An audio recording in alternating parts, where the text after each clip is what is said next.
안녕하세요. 네, 안녕하세요. 네, 간단한 자기소개 부탁드릴게요. 저는 마인드숨 심리상담 코칭연구소 운영하고 있는 김미숙 심리상담사고요. 예. 좀 다방면에 예. 이렇게 좀 제가 기여할 수 있는 부분이 있으면 예. 하려고 하고 있습니다. 특히 심리학이라고 하면 인간관계에 대해서 궁금해하시는 분들이 많잖아요. 네네. 인간관계를 잘 못 맺는, 어려워하는 사람들의 특징 같은 게 있을 것 같은데 어떤 게 있을까요? 여러 유형이 성격마다 다르게 나타나요. 예. 그래서 어떤 분들은 이제 성격의 문제다라고 얘기를 하시는데, 이제 성격의 유형에 대해서 얘기를 하려면 관계를 맺는 패턴에 대해서 아셔야 되거든요. 패턴이요? 네. 그래서 보면은 굉장히 집착하는 스타일이 있고요. 그다음에 또 어떤 형은 굉장히 공격적인 스타일이 있어요. 그다음에 또 어떤 유형은 좀 회피. 이런 유형들이 사실은 인간관계를 잘 맺지 못하는 예. 그런 유형이라고 할 수 있죠. 그렇다면은 그렇게 인간관계를 잘 못 맺는 사람들이 다양한 유형으로 나타나는 거잖아요. 그렇죠. 그 이유가 있을까요? 그렇죠. 한번 질문 드려보고 싶은데 예. 집착을 왜 할까요? 집착. 이거 제가 집착을 잘 안 해가지고 이렇게 좀 어려운데 네. 상대가 너무 소중하기 때문에 하지 않을까요? 나한테 너무 필요하기 때문이에요. 그럼 또 하나의 질문. 예. 왜 필요할까요? 상대가 그렇게. 나한테 줄 수 있는 게 많아서. 그렇죠. 그러니까 뭔가 나의 욕구를 채워줄 수 있을 거라는 내 기대가 많기 때문이죠. 그러면은 이거를 동전의 양면처럼 이렇게 뒤집어서 생각을 해보면 예. 내가 얻고 싶은 게 많다는 얘기잖아요. 예. 그렇죠? 나를 예. 만족하고 그러면은 이거는 뒤집어서 보면은 내가 채워지지 않은 부분이 많다는 얘기예요. 그래서 그걸 상대에게 얻을 수 있을 거라는 생각이 들면 집착하게 돼요. 그 다음에 이제 아까 두 번째 말씀드렸던 공격형? 예. 같은 패턴일 수는 있는데 이런 사람들은 상대한테 뭘 기대하고 얻을 수 있을 거라 생각했는데 얻을 수 없게 돼버렸을 때. 이게 어떻게 보면 첫 번째 유형이랑 그 원인적인 건 비슷한 건가요? 그렇죠. 네. 원인적인 건 비슷한데 상대의 그 거부 반응에 대해서 계속 무언가 얻으려고 하는 거는 집착형이라고 할 수 있고, 그게 네. 아니라 딱 단절을 했는데 보복하려고 하면 공격형이 돼요. 그래서 그런 패턴은 생각해보면 공격하면 상대방이 좋아할 리가 없잖아요. 네. 그래서 이런 공격형의 사람들은 상대방을 많이 깎아내리려고 하고 험담을 하고 이렇게 패턴 유형을 많이 가지고 있죠. 그다음에 이제 회피 유형은 거절을 했어요. 얻을 수 있는데 못 얻는다는 걸 느끼게 되죠. 네. 그럼 도망가는 거예요. 그 거절감에 대해서 자기가 효율적으로 다룰 수 있는 방법이 없다. 내가 할 수 있는 게 없다. 그러면 그 관계로부터 자기가 이제 떠나버리는 거죠. 이런 유형은 회피형이라고 할 수 있어요. 결국은 자기가 얻을 수 있을 거라고 기대했던 것을 얻을 수 없었을 때 그거에 대한 거부감, 그 거절감을 자기 스스로 다룰 수 없는 예. 내면의 수치심이 많은 경우에. 내면의 수치심. 네. 예. 그러니까 무언가 거절당했다라는 것을 부끄러워하고 얼마만큼 상대한테 나의 존재가 가치가 없게 느껴졌으면 나를 거절할까. 이렇게 연결시키게 되는 그 수치심이 많은 사람들이 대부분 이렇게 강렬한 패턴으로 드러나게 되죠. 그럼 그런 사람들은 정상적인 사람이라고 표현을 해볼게요. 정상적으로 인간관계를 잘 맺는 사람들에 비해서 마음속에 무언가 수치심이 많은 건가요? 많다고 할 수 있죠. 예. 근데 이거를 좀 더 심리학적으로 표현을 해보면 예. 패턴이라는 것은 한 번으로 형성되지 않잖아요. 수치심이 많다라는 표현보다는 수치심이 깊게 패턴화된 거겠죠. 그러면은 예. 오랜 시간 그런 관계의 유형에서 거절감을 많이 경험한 사람, 그 패턴이 오랜 시간 반복된 사람, 그럴 때 수치심이 더 깊다고 표현할 수 있죠. 좀 이거를 풀어서 설명을 하자면 수치심이라는 단어가 의미하는 게 뭔지 궁금해요. 뭐 액면의 의미로는 수치심은 내가 부끄럽다고 생각하는 것을 상대한테 들킨 기분이 드는 거예요. 그런 부끄러움을 자기가 보여준 게 돼버리잖아요. 그러니까 나는 그렇게 보이고 싶지 않은데 보인 거야. 그러니까 누군가가 나의 내면을 마치 알고 있다는 듯이 표현을 한 것을 내가 지금 당신한테 되게 이런 면들이 부끄럽게 느껴지고 있는 것을 저 사람이 아는구나. 이런 느낌이 들 때 있죠. 그럴 때 이제 수치심을 강렬하게 느껴요. 그러면서 거부를 하거나 공격을 하거나 회피를 하거나 집착을 하거나 이제 이렇게 되는 패턴으로 관계를 맺게 되는 거죠. 그러면은 중요한 거는 네. 상대방이 이런 나의 패턴을 불편해 하거든요. 그러면 관계 유지가 어려워지는 거예요. 나는 그러한 의도로 얘기한 것이 아닐 수도 있거든요. 예. 근데 받아들이는 자신이 내면에 수치심이 있게 되면은 그거를 왜곡해서 해석을 해버리기 때문에 상대방의 의도와 내가 생각하는 나의 관점이 네. 틀려지게 되면 소통이 될 수가 없죠. 이제 이럴 경우에 소통 유지를 하는 것이 힘들어지기 때문에 예. 인간관계를 처음 맺는 것보다 유지하는 게 더 중요하잖아요. 예. 근데 이제 이런 패턴이 있는 사람들은 유지하는 걸 굉장히 힘들어해요. 그렇다면 그 수치심은 왜 만들어지는 거죠? 여러 그 심리학적 관점에서 이제 각기 다르게 이야기하지만 그 정신 분석적 입장이 예. 어쩌면 이 대인 관계를 설명하는 데 있어서 왜라는 부분에서는 가장 이해하기 쉬운 그런 관점을 갖고 있어요. 뭐냐면 과거의 경험. 예.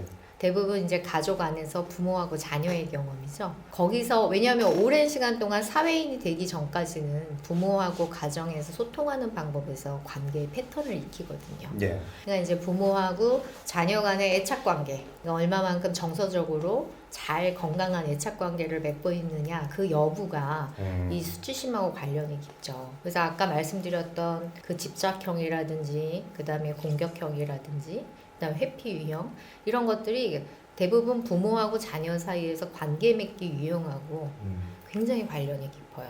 그러니까 이제 부모에게서 거절감 많이 당한 자녀라든지 아니면 부모가 굉장히 지배적인 스타일이라든지 이제 이런 유형에 따라서 내면화된 수치심이 깊어지게 되는 거죠. 이렇게 내면화된 수치심이 깊게 자리 잡은 사람들은 자기중심 성향이 강해져요. 왜냐하면은 정서적으로 굉장히 박탈감을 경험한 거잖아요. 거절감이라는 건. 예.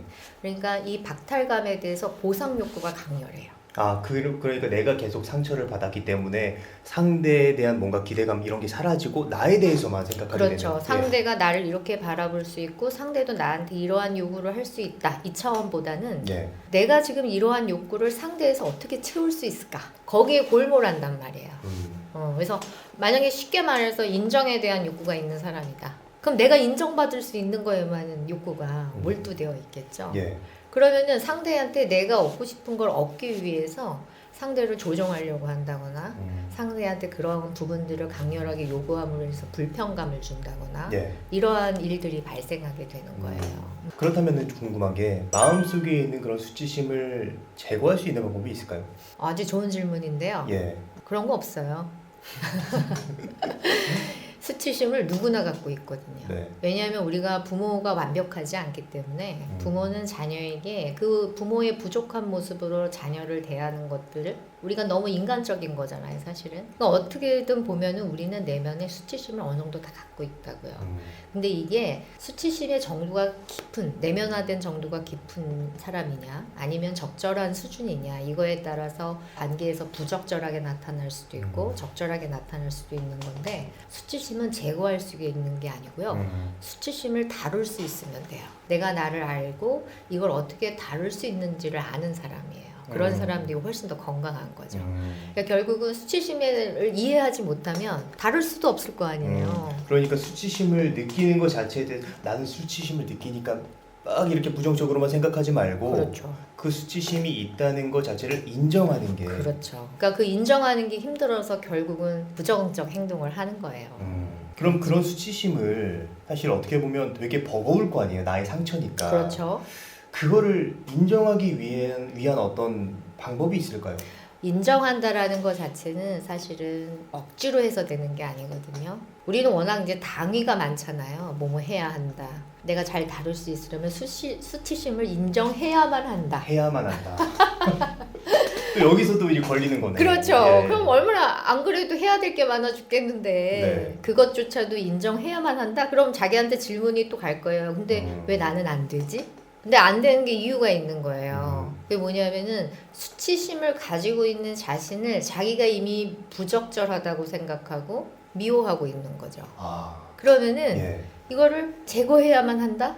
내지는 수치심을 인정해야만 한다로 자기를 또 몰아갈 수밖에 없어요. 이런 나의 모습은 부적절하니까. 그게 아니라 아까 말씀해 주신 것처럼 가질 수 있어. 우리 부모는 완벽하지 않았으니까. 그리고 나는 우리 부모하고의 관계에서 생각해 보니까 이러이러한 과정으로 내가 수치심을 느낄 수 있었겠구나. 이게 인정하는 거예요. 예. 그러면 나는 이러한 부분들을 앞으로 다른 사람들을 만날 때 어떻게 표현하고 어떻게 나를 적절하게 알려줘야 될까? 이런 것들을 궁금해 해보면 되겠죠. 우리가 기본적으로 수치심을 느끼는 거에 대해서 굉장히 모른 척 하잖아요. 그렇죠. 무의식 속에 숨기거나. 맞아요. 그런데 그거를 꺼내서 아 그럴 수 있어라고 인정을 해버리면 개운해질 것 같아요. 맞아요. 의외로 이게 해결된 거 아니잖아요. 그죠? 예. 근데 인정할 수 있다는 것 자체만으로도 내가 나를 강박으로 몰아넣는 거로부터 내 스스로 자유함을 택한 거거든요. 그럴 때 되게 사람들이 자유함을 느끼고 편안함을 느껴요. 그러니까 인정한다라는 게 굉장히 어려운 게 아니라 자기가 왜 그러한 수치심을 갖게 됐는지를 이해하는 과정을 잘 알게 되면 예. 저절로 가질만해.